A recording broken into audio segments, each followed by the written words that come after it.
So after you've imaged the external hard drive, let's say you want to boot up off that CSI Linux Triage drive, you're going to need to make sure in the BIOS that for the new drive it's set for UEFI. If it's the old drive with the MBR or master boot record, you need to turn off UEFI.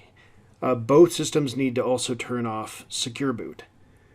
So at this point, what you would end up doing is plug it into the system and go and turn it on. And when it's booting up, go ahead and press F12, and that should get you into the boot menu to be able to choose what drive you want to boot up off of. Now we should see my external drive. It's this right here. Again, it's going to be the internal drive. This is the external. As soon as I hit OK, it should see the UEFI partition and then start booting up off that external drive. Give it just a few seconds. Looks like it's working. We do see the CSI Linux logo.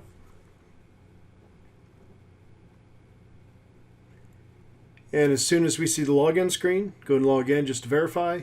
Once you do, you just booted up off the Triage drive.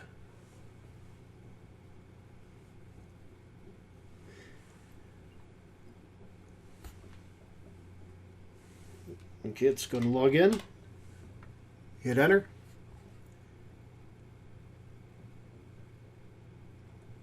And we are good to go.